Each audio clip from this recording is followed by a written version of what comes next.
Little lesson today. Don't over torque fasteners, because this is what's gonna happen.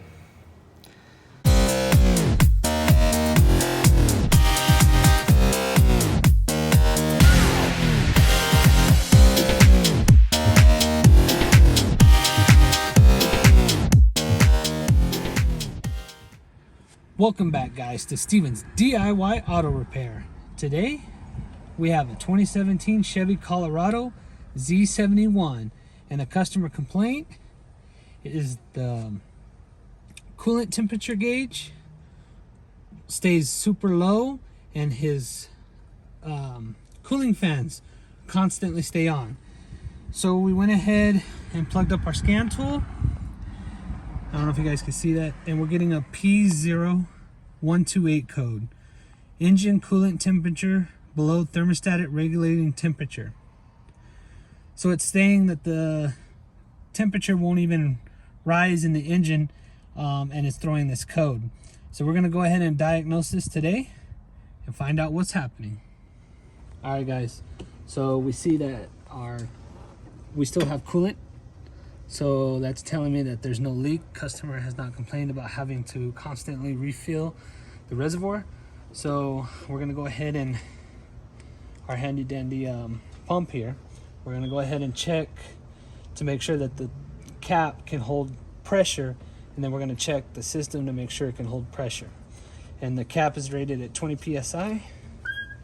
So we're gonna go ahead and pump this up to 20 PSI.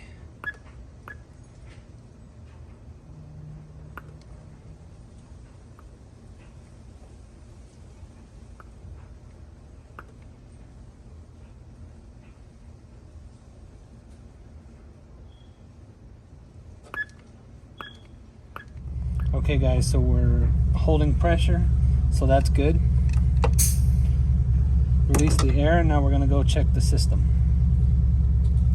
All right, guys, so we got the system pressurized to 20 PSI, which is what's rated on the cap. You don't want to go any higher than that, because then you're gonna blow your system out. So we're gonna give this about 5 minutes, come back and make sure it hasn't dropped any. Okay, guys, so after about 6 minutes, come back and it's still at 20 PSI. So that means we don't have any leaks in our system. So now let's move on to the next thing. Okay, guys, so now we come over here to our live data, and we got the ECT, which is engine control temperature. And it's at 104, and it's about 100, 102. So that's perfect for the outside. So we're gonna go ahead and turn it on just for a little bit, and we want to make sure that this is gonna go up and not do any crazy fluctuation. So that way, that will give us a good indication if our engine coolant temperature sensor is working properly. So your ECT is your engine coolant temperature. So let's go ahead and turn it on just for a little bit.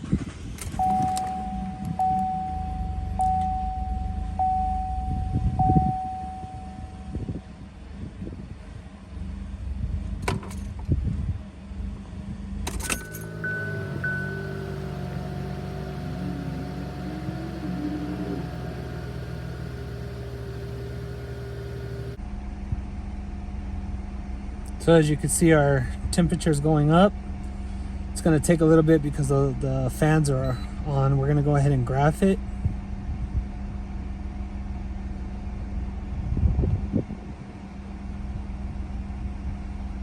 You can see it slowly climbing at 115 degrees now. So I'm going to go ahead and shut it off because I'm going to have to go into the system, and it's going to be too hot for me to get into. So you want to come here, take this gas cap, oil cap off. Then you're going to come over here, loosen these hoses. You're going to take this hose off, kind of wiggle it off. And then you're going to come over here, take your air duct hose off.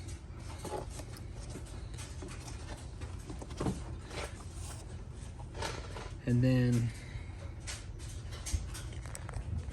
if you could see down there, you have, I believe it's 3 and fasteners, and they're going to be 10 millimeter. So let's go ahead and take those off so we can get this plastic cover off.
Okay guys, so we got one. So we got one more here. If you guys can see inside there. 2. And then you got one more here on the back side. So you're gonna have 3 in total. So I'll bring you guys back once I get this removed. All right guys, now that we got all 3 fasteners off, just come over here.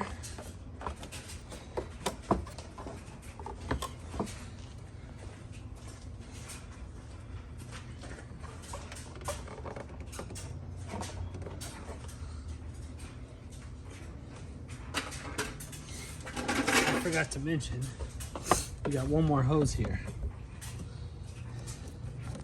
So just undo that. It's part of your air intake.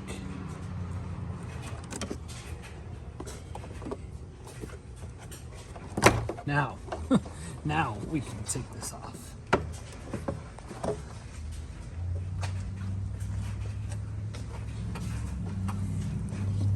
So once you get it off, you have a hose here. So you once you get this off, the plastic engine cover that's integrated into the air intake system, you got a hose running. So all you want to do is push this in and then just pop it off. And then there is your engine cover slash part of your air intake.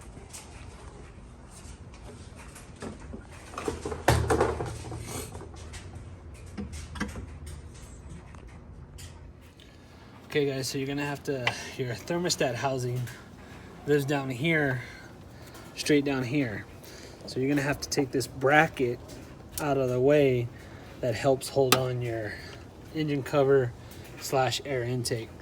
So it's got 2 bolts holding it in, and they're both gonna be 13 millimeters.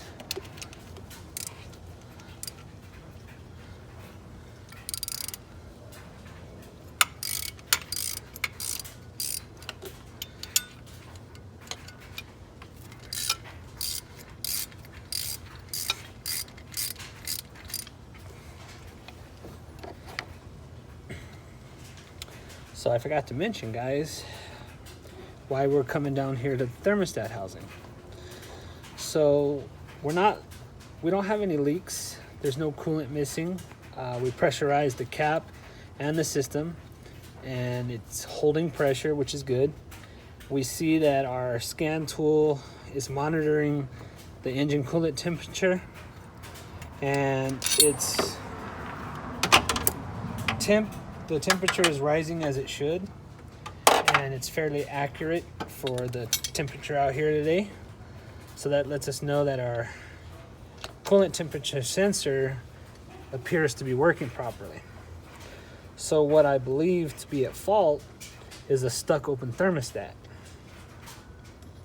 So what that means is you have a thermostat in your car, and what it does with your engine is it takes the coolant inside your engine and as your engine is running, it's building up heat, obviously, from all the combustion going on in the combustion chamber. So there you go. We got the 2 bolts out. So going back to it, you have coolant in your engine. So the way it works is, let's say your not your thermometer, your thermostat is rated at 200 degrees Fahrenheit. So what that means is it holds coolant in your engine until it reaches about 200 degrees.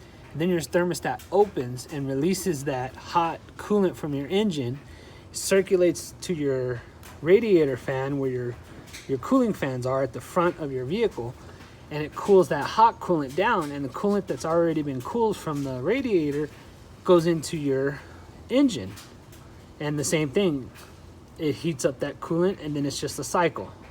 It just keeps cycling. So what's happening here is the thermostat is completely stuck open, so the coolant is just constantly rotating, constantly just being in and out, in and out, in and out. So it's not allowing the coolant to reach operating temperature or the engine. So the PCM or ECM is reading that it's not getting up to operating temperature, so it's throwing that code, that P0128 code, I believe. And the reason why it's staying low and the cooling fans are staying on is it's a fail-safe mode. So the car is detecting a problem with the cooling system. So there's a fail-safe mode that this car is doing where it will not allow you to turn on the AC, and the cooling fans constantly stay on. And it's just a safety measure that Chevy put in this vehicle in order to protect the engine. So enough of that. We have down here, this is going to be your upper radiator hose. So more than likely we're going to have to take this off. We'll probably put a clamp on this to try to retain as much coolant as we can, and make sure we have a bucket underneath to catch any coolant, and then we'll go from there. Okay guys, so we have a radiator hose clamp here. So the way this is going to work is you put it on your hose and you just tighten this down, and it will smash the hose safely. It's not going to hurt your hose. It'll smash it and kink it so that coolant doesn't come out. Or, I mean, you're going to get coolant to drop out, but it's just not going to be as much. So I'm going to go ahead and put that on, and I'll show you guys how it looks after I get it on. All right, guys, so we got the hose clamp on. Now we're going to take off these 2 fasteners, and they're going to both be 10 millimeter.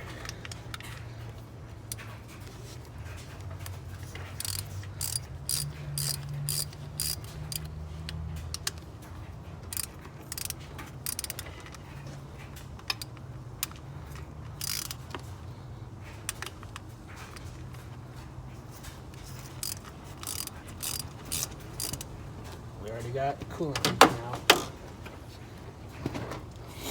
So what I'm going to actually try to do.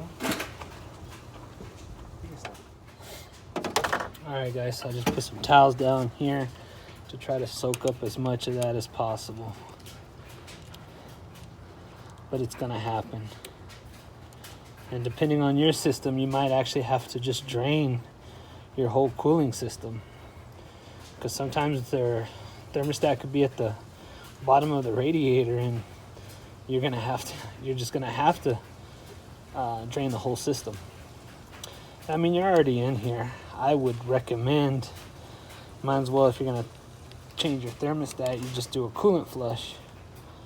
And I'll link the coolant flush I did on my Hellcat in the description below, so you guys could check that out, and if you guys want pointers on how to do a coolant flush.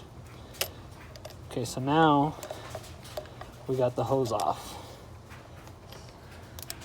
So now we could just bend it up here out of the way, hopefully. So now, I don't know if you guys can see this, but here's your thermostat housing. And on this vehicle, the thermostat housing is actually incorporated with the thermostat. So it's not gonna look like the thermostat in my video with my Hellcat. But once I get it out, I'll let you guys check it out. Okay guys, hopefully you guys can see this. So you might want to take this fastener off. It's gonna give you a little wiggle room in here, but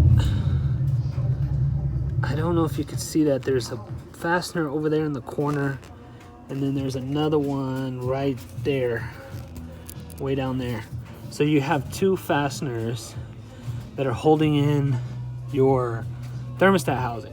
I believe they're 8 or 9 millimeter, but I know this one for sure is a 10. I just got to be able to get down in there. So if you can see the other one over there, I'll try to get a light. But anyway, I'll bring you back once I get this out. Okay guys, so hopefully you can see that one fastener there in the corner. And then you have that one right there at the very bottom. So those are the only two holding the thermostat housing in. So you're gonna have to fight it a little bit. You could take some of this stuff off and out of the way. So, okay guys, so the one in this back corner over here is pretty easy to take out. You just need a 10 millimeter, they're both 10 millimeters with an extension. But this one over here is a pain in the ass. So you could try to get a wobble socket in there. The one I have, the body's just too fat, it won't fit in there. So I literally took a small stubby ratcheting wrench, and you just have to little by little just work it, and eventually it'll come out. So that's how we're having to do it, guys. The little stubby ratcheting wrench. So I'll show you guys when I get it out. All right guys, so here it is. Here is the thermostat for a 2017 Chevy Colorado Z71. So as you can see, the thermostat is integrated into the housing, and it's all one piece. So unfortunately, you got to replace this whole piece. So now let's pop in the new one. All right guys, so here we have our new one, and it comes with new fasteners, so we're going to be using them. We just want to compare, and they look the same. Comes with a new gasket, so that's good. So let's pop this one in, clear it, and run it and see what happens. Okay guys, little lesson today. Don't over torque fasteners, because this is what's gonna happen. So we had it all in, all together, and I wanted to ensure that it was not gonna leak. So I put a little bit more torque on it because it's hard to get a torque wrench in there. And it snapped. So fortunately for us, it did not snap clean off flush with the housing. It was sticking up enough to where I could get this to bite on and just turning it. So we got lucky. We were able to save it without having to tap or drill it out. So a lesson, guys. So we got the thermostat back in. We're gonna go ahead, we got the thermostat back in. We're gonna go ahead and put all this together, clear the code, and test it out. All right guys, now we got it back all put back together. Let's go inside and clear the code. Does that help? All right guys, so we're gonna go ahead and clear our code. Yes. All right, so now code is clear. So now what we would normally do is go ahead and take the vehicle for a test drive, make sure it warms up properly, make sure we have no leaks, and make sure we fix the problem. But unfortunately, we have no coolant to put in the car. So I'm not gonna run this car and end up blowing the engine because it overheats. So the customer forgot the coolant and didn't want me to get any, so this is where we're at. So yeah, guys, that's how you do a simple diagnostics of the thermostat and the replacement of it. So there you go, guys. And I want to give a shout out to my boy Ismael. We're buds, but this is a prime example, guys, of you got to listen to your mechanics. You got to listen to the guys that are mechanically inclined. They know what they're talking about. So if my boy would have listened to me, we would have been able to test drive this today. We would have had coolant here and not forgotten it, Ismael. So anyway, enough clowning around with my boy. So I hope you guys liked this video. If you guys did, make sure to hit that like button. Make sure to subscribe to my channel. Hit that bell notification if you would like to be notified when I put out another video, so you can stick along with our channel and see more DIY projects and car repairs and funny shenanigans that go on. So subscribe, guys. Please subscribe to my channel. Until next time, guys, have a good one.